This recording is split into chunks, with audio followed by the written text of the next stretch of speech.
Côté performance, c'est une bébête qui se déplace, c'est une bébête qui est le fun à conduire. 0 à 100, on peut le faire en 4.9 secondes. On a un launch control, on a des modes de course.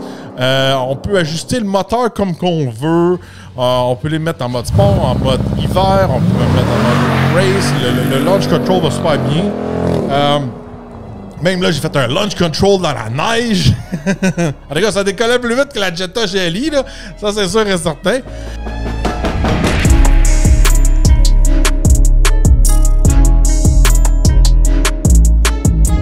Bienvenue au Truck Podcast. Aujourd'hui, je vous fais part de mon essai routier du Dodge Durango SRT 392 Alchemy. Bon, un bon Durango avec un vrai V8, c'est le sauveur des V8, on va se dire, le Durango. Ça vient juste d'être annoncé il y a quelques jours que le Durango allait continuer pour 2025 avec des V8. À ce que j'ai vu, il vient avec encore le V8 5.7 litres. Et aussi, le Hellcat continue dans le Durango. Il n'y a rien de certifié dans ce que j'ai vu de chez Stellantis Canada pour le 392, mais je pense qu'il reste assez de modèles 2024 pour satisfaire quand même la demande de ce côté-là. On part tout de suite avec un peu cet astérix-là, je pourrais vous dire, de continuer le V8, parce que, on va se le dire, il avait dit qu'il enlevait toutes les V8, puis que le moteur Hurricane allait arriver, les 600 lignes, 3 litres, ces choses-là. Là, on étire la sauce côté Durango. On a encore des moteurs disponibles. On a encore des V8. Je trouve qu'il joue un peu avec les fans de Durango, surtout. C'est drôle qu'il joue surtout avec ce camion-là, puis il joue pas avec les Challenger puis les Charger. Je sais qu'eux autres, ils ont changé de modèle. Je sais qu'aussi le Ram a changé de modèle. Mais même à ça, je pourrais dire comme le Ram, le trou où ce qu'ils mettent le moteur doit être pas mal similaire à ce qu'on retrouvait auparavant. Je suis pas mal sûr qu'un V8 5.7 litres Hemi rentre où ce que le Hurricane rentre. Ça, c'est juste mes suppositions que je dis. Mais là, on continue avec le V8. Je trouve ça un petit peu choquant pour les fans de Charger, Challenger et tous les autres modèles qui avaient des V8 dedans, dont les Ram, tout ça. Fait qu'on continue avec ça. Puis je trouve que chez Dodge, on est les pros de « Ah, c'est le last call. Ah, c'est le dernier Hellcat. Ah, là, il n'y aura plus de Hellcat. Puis là, il n'y aura plus de V8. Fait que venez les acheter. » Même moi-même, je m'ai fait pogner là-dedans avec le TRX. Oui, il n'y a plus de TRX au moment où que je vous parle. C'est rien que des RH. Mais est-ce qu'il va le Hellcat va revenir avec tout ce qui se passe présentement chez Stellantis? On croise les doigts, mais c'est un petit peu... D'un autre côté, je trouve que c'est ordinaire. Tu sais, comme, oh, viens payer le gros prix parce que c'est le dernier, là. C'est le dernier. Puis là, aujourd'hui, le modèle que je vous parle, c'est un modèle spécial. C'est un modèle Alchemy, là. Puis ils disent que c'est un des derniers, un last call. Mais quand ils l'ont fait, l'annonce 2025 des V8 n'a pas encore fait. Fait que niaise un peu le monde, là. C'est comme, viens acheter le Durango, puis achète-le au gros prix, puis si tu vas le revendre avec un profit, parce que c'est des derniers V8, il n'en existera plus, puis en fin de compte, en tout cas, on y va dans le sujet. Je vous le dis en partant, Durango, c'est un de mes VUS préférés, même s'il prend de l'âge. J'adore le Durango, c'est toujours un véhicule que j'aime beaucoup. Côté prix, un Durango 392 SRT part à 97 515 $. Et le modèle à l'essai était d'une valeur de 117 705 $. J'ai eu beaucoup de difficultés à trouver le prix, je vais être franc avec vous. Les gens de chez Stellantis Canada ne nous aident pas beaucoup de ce côté-là. Puis sur le site canadien, j'étais pas capable de construire ce camion-là. Puis sur le site américain, j'étais pas capable de construire ce camion-là. Fait que je sais pas si c'est un camion secret, cheat code du concessionnaire, parce que justement, j'ai été capable de trouver le prix grâce à des concessionnaires qui affichent les camions sur Internet. Puis j'ai été voir les fiches techniques, tout ça, pour voir si j'avais le même camion. Fait que j'en ai déduit que c'est ce prix-là. Mais je trouve ça un petit peu plate parce que, en autre parenthèse, c'est comme, je suis sûr qu'il y en a parmi vous qui sont comme, hey, je suis intéressé à ce modèle-là, je vais aller voir comment il coûte, je vais aller le faire sur le site, puis peut-être que je peux enlever une option ou deux, ou peut-être mettre plus d'options. puis vous n'êtes même pas capable de construire le même camion sur le site Internet. Je sais pas, là, le site Internet, il faut qu'il arrive en ville, là, qu'il opère, là, ou peut-être qu'ils pensent qu'ils ont tous vendu ces modèles-là, parce que le modèle Alchemy que je vous parle aujourd'hui, ils disent qu'ils vont faire seulement 1000 unités, puis seulement 250 par couleur. Il y a 4 couleurs, dont l'espèce de gris que j'avais. Fait que celui-là, il y en a juste 250. Mais je pourrais vous dire, là, des 250, là, j'en ai trouvé au moins 4 ou 5 à vendre sur Internet. Il n'y avait pas l'air si rare que ça. En les gars, on y va sur le capot. Sur le capot, on a un bon vieux V8. On a un V8 6.4 litres Hemi. C'est un 392 jumelé à une transmission 8 vitesses. C'est bon pour une puissance de 475 chevaux vapeur et 470 livres-pieds de couple.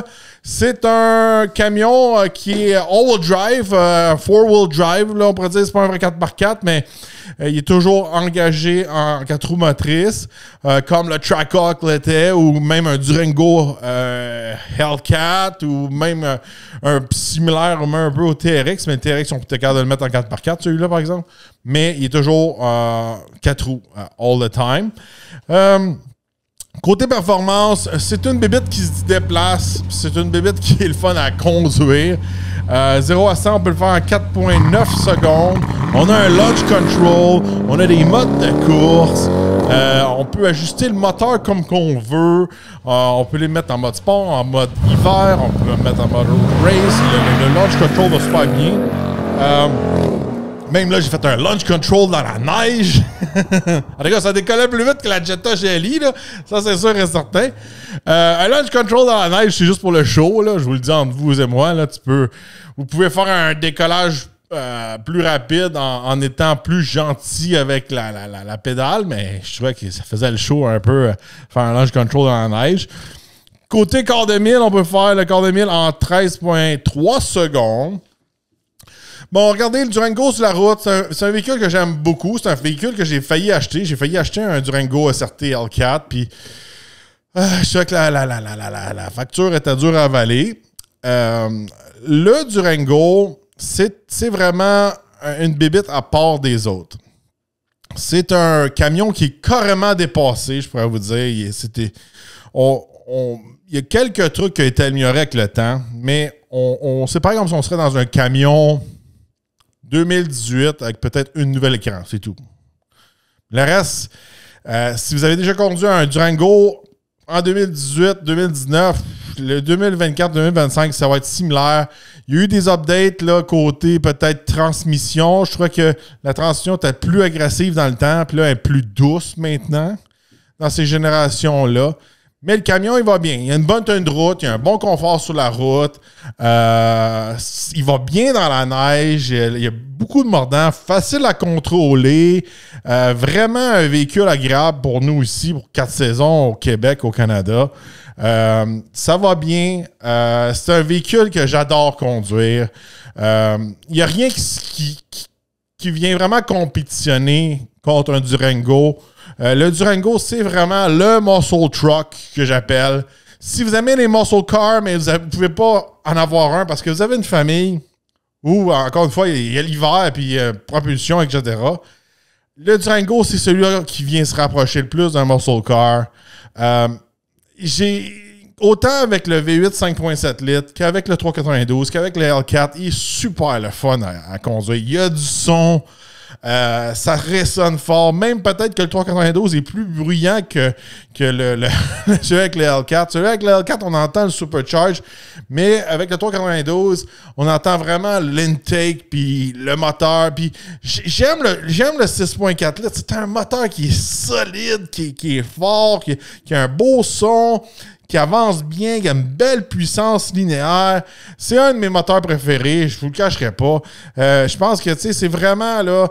C'est un des moteurs qui est iconique, je pourrais vous dire, là, atmosphérique. Là, il y a le Coyote chez Ford, il y a le LT chez GM, puis chez Dodge, il y a le fameux 6.4 MI. Puis je trouve que le 6.4 MI, c'est vraiment lui qui est un vrai mot-part. Oui, un L4, c'est cool. Puis même moi qui ai déjà eu un L4 Mais tu sais, un L4, c'est comme dans l'autre section. Mais on dirait que le 6.4, c'est vraiment puriste. Là. C'est vraiment atmosphérique. On entend l'intake, le manifold, puis tout ça. Le bruit d'échappement, c'est un camion qui est quand même assez bruyant. Ça rajoute beaucoup de plaisir de conduire. Surtout si vous aimez V8, surtout si vous aimez ce type de camion-là. Il n'y a rien qui accote ça sur le chemin. Oui, il y a des véhicules qui sont plus rapides. Oui, il y a des VUS qui ont de meilleures tenues de route, etc., etc. Mais c'est très, très dur à décrire tant qu'on ne l'a pas essayé, comment c'est le fun à conduire. Un Explorer ST là, avec une espèce de moteur EcoBoost en dessous du capot, c'est pas aussi le fun. On n'a pas le son, on n'a pas la puissance, on n'a pas le raffinement d'un V8 sur le capot. Je vous dis, c'est vraiment... Puis c'est un petit peu pour ça que on dirait que chez Dodge, ils savent qu'ils ont quelque chose de magique, ils ont quelque chose qu'il n'y a personne d'autre qui ont, puis on dirait que c'est pour ça qu'ils continuent de le faire, puis c'est pour ça qu'ils continuent à faire des V8, parce qu'il n'y a rien d'autre sur le marché qui se compare à ça. Tu veux ce type de véhicule-là, avec cet espace-là, puis cette puissance-là, il y a juste ça, il n'y a rien d'autre sur le marché. C'est aussi simple que ça.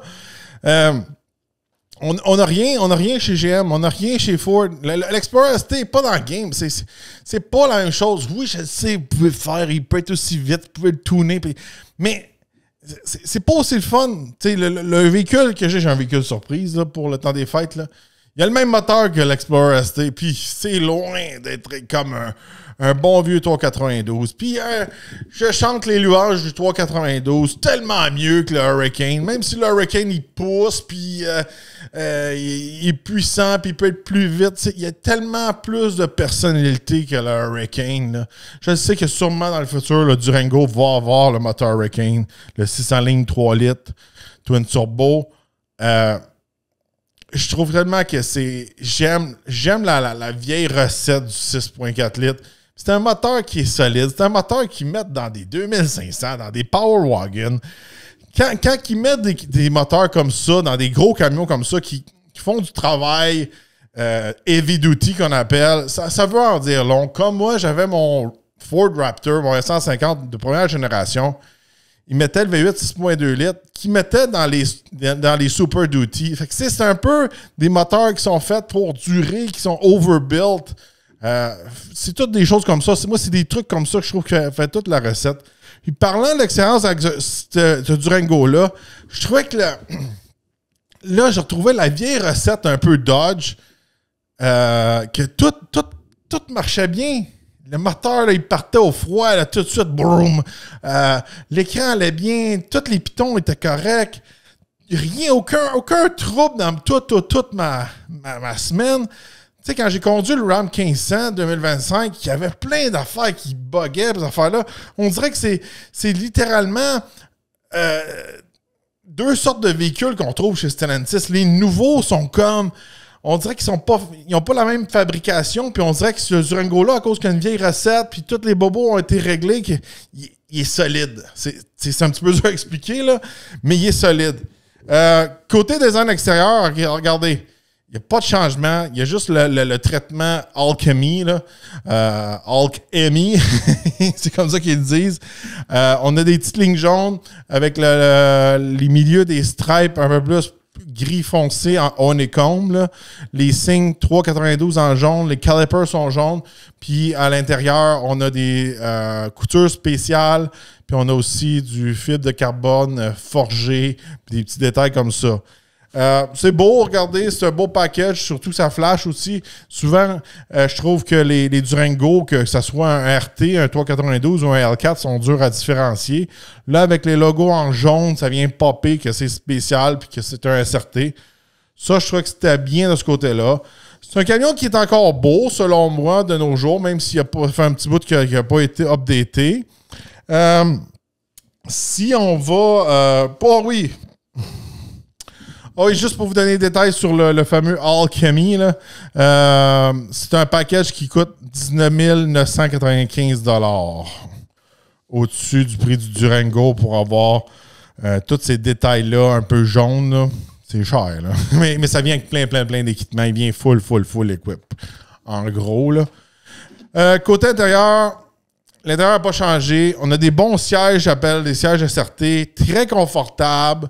Le gros défaut du Durango, puis c'est une des raisons pourquoi que je ne l'avais pas acheté, on dirait que le Durango, il n'est pas assez long puis pas assez large. Puis, qu'est-ce que je veux dire par ça? C'est que j'aime beaucoup l'intérieur, très confortable, mais quand on met des enfants à l'arrière avec des bancs, des coquilles, ces choses-là, moi qui est grand, qui est 6 pieds 3, je vous rappelle, la coquille de mon enfant de 2 ans en arrière de moi, elle ne rentrait pas. Il a fallu vraiment que je m'avance. Je n'étais pas très confortable à cause que j'étais trop proche du volant. Surtout là, on met des gros manteaux, on met des grosses bottes ou des gros souliers. On n'est pas à l'été. C'est sûr et certain qu'on prend plus de place. Là, je disais à ma femme, Eve, là, j'étais comme, ouais, je n'aurais pas descendu en Floride comme ça. Nous, on a déjà fait le parcours avec d'autres véhicules comme un Yukon, ces choses-là, qui est un peu plus gros. Mais de ce côté-là, manque d'espace. Même chose pour Eve avec notre fille de 3 ans derrière d'elle. Il a fallu qu'elle avance beaucoup son siège. Les sièges sont très confortables, mais sont très massifs aussi. Aussi, la 3e rangée est utilisable. Il y a comme un bel espace quand même. Mais regardez, j'ai essayé de lever le siège pour aller dans la 3e rangée. Puis là, moi, mon siège serait trop reculé juste pour être capable de flipper le siège. C'est juste pour vous dire que si vous êtes grand, faites un gros sacrifice sur l'espace à l'arrière du véhicule. Même chose pour la valise. Vous avez un espace normal. Vous pouvez avoir aussi un package qui appelle ça un lightweight package qu'il va venir éliminer la 3e rangée. Fait que si vous avez besoin de la 3e rangée, vous pouvez l'éliminer puis sauver du poids. Ça, c'est cool aussi. Vous n'avez pas besoin de la 3e rangée, puis vous êtes adepte de performance de ce côté-là. Mais comme je vous dis, à refaire le Durango, je viendrais l'élargir un peu, donner un petit peu plus de mordant dans les courbes, un peu plus un mode SRT white body, là. Puis je reconfigurerais l'intérieur. Quand on ouvre la valise, on voit que le camion est comme étroit. C'est drôle à dire, là, parce que c'est quand même un VUS comme intermédiaire à 3 rangées. Mais je trouve qu'il est étroit. Il pourrait être un petit peu plus large et un petit peu plus long, juste pour dégager un petit peu plus toutes les rangées. Pour qu'il soit plus pratique pour monsieur tout le monde. C'est son gros défaut.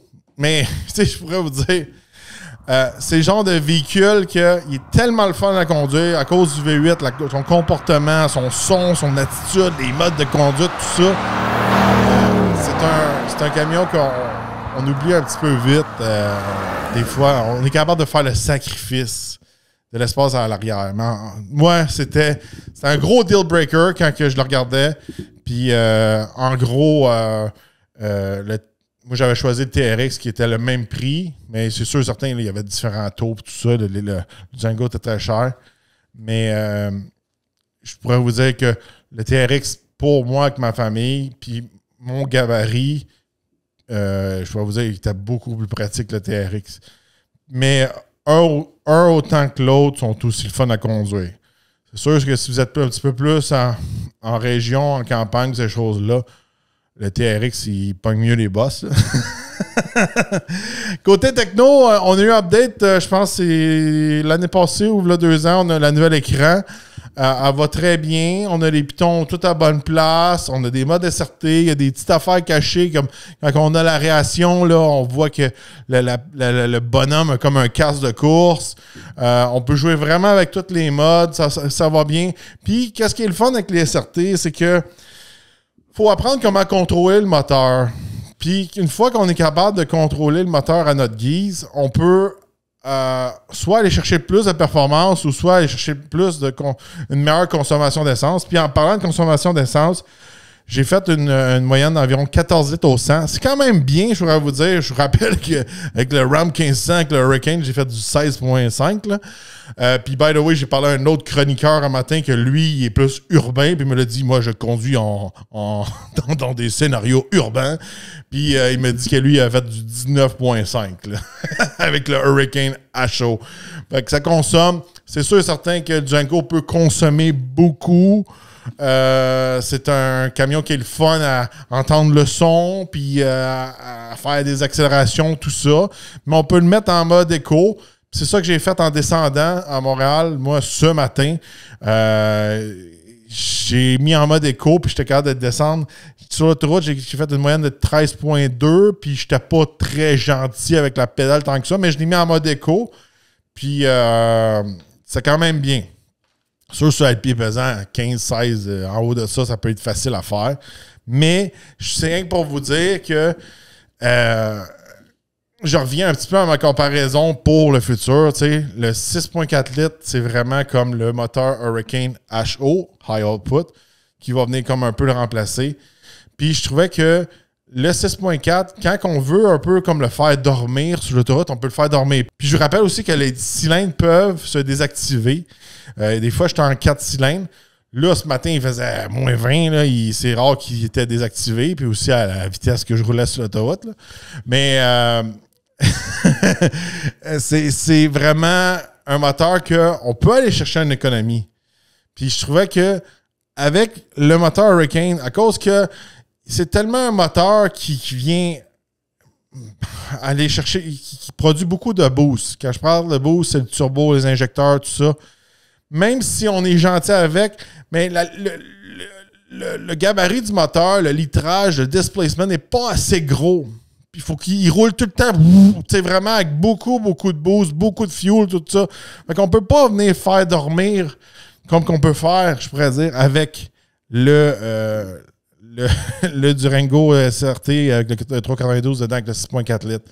Le 6.4 litres, il vient que, oui, c'est une grosse cylindrée, tout ça, mais il est capable de comme dormir un peu sur l'autoroute. Je pense que c'est un véhicule aussi que la part des gens vont faire plus d'autoroute que des trucs urbains avec ça, selon moi.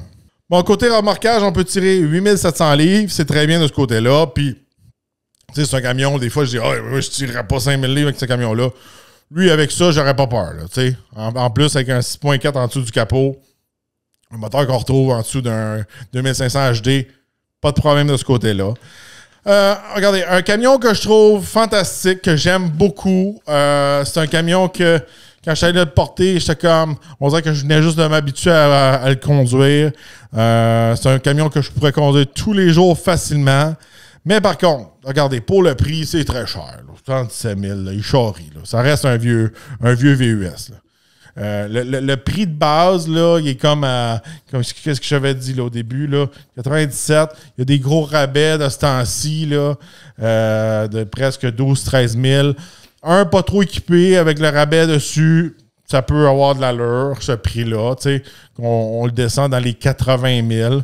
Ou encore là, je vous donne l'option, puis c'est un petit peu plate, mais un usager, il n'a tellement pas changé avec le temps. Moindrement, un qui a peut-être un 30 000, 50 000 kilos usagé, vous avez une très belle machine entre les mains, puis peut-être que vous allez économiser un 30, 40 000, je ne sais pas, tout dépendant de la condition du modèle usagé. Fait que ça fait un beau modèle de ce côté-là. Puis, les modèles spéciaux, je pourrais vous dire, vous n'allez pas sortir votre chapeau, votre argent de tout ça. Là. Regardez, il y en a plein, là, des Hammerhead, des Monkey, je ne sais pas quoi, Monkey Brass, puis tout ça. C'est vraiment qu'on veut avoir le modèle spécial. Là, je vous le montre là, en mode L4. Là. Celui-là, c'est le Monkey, le Brass Monkey. Il y a l'intérieur un peu tan. Ça, je trouve ça très cool.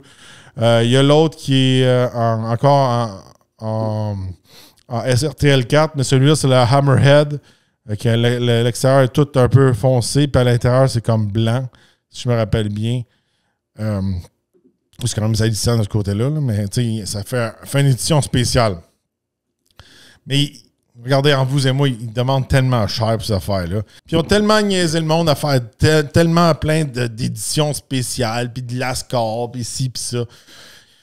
À un moment donné, je pense que si vous êtes moindrement allumé, là, puis vous écoutez des vidéos comme le Turk Podcast, vous allez savoir que c'est un peu une arnaque. Là.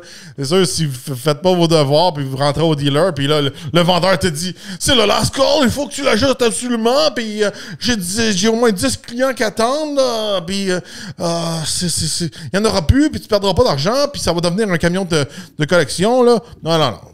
Ça, c'est de la bullshit, là, on va vous dire, là. Regardez, là. Si vous êtes, comme je vous dis, là, si vous n'êtes pas excité ou vous voulez pas une édition spéciale, là, vous pouvez skipper une coupe d'équipement, là, puis vous pouvez avoir l'expérience Durango avec le moteur 392 là, qui va faire la job, puis qui va être le fun à conduire. Puis c'est pas les gadgets qui changent vraiment l'expérience de conduite. C'est pas parce que tu as un toit ouvrant que ça change quelque chose. Là. Fait qu'il y a des fois, on peut couper là, peut-être un 20-30 000. Là, puis là, on commence à... Moi, je trouve que le Durango pour... Dans les 80 000, ça a de l'allure. Au-dessus de 100 000, je trouve que c'est un petit peu un gaspillage d'argent pour un vieux camion. C'était pour ça que je n'en ai pas acheté. Alors, dites-moi dans les commentaires, qu'est-ce que vous en pensez du Durango 392? Est-ce que c'est vraiment le sauveur des V8 ou c'est juste Dodge qui tire la sauce? Ou c'est déjà le début du commencement de Tim Kuniskis qui revient puis qui fait sa touche un peu de sauver les V8? Puis dites-moi tout qu'est-ce que vous pensez dans les commentaires. Si vous aimez mon contenu, vous voulez m'encourager, parce qu'il n'y a pas beaucoup de publicité, puis regardez, je vous dis les vraies affaires, puis des fois, dire les vraies affaires, ça passe pas tout le temps. Fait que m'encourager, c'est très apprécié. Allez visiter ma zone VIP. Les liens sont dans la description, autant pour YouTube que Spotify. Il y a du contenu exclusif, plus de 22 vidéos. On parle de choses croustillantes. On est une belle gang, puis vous êtes de plus en plus nombreux. Je vous remercie. Si vous êtes nouveau, n'oubliez pas de vous abonner, liker et de partager. On se revoit dans un prochain podcast.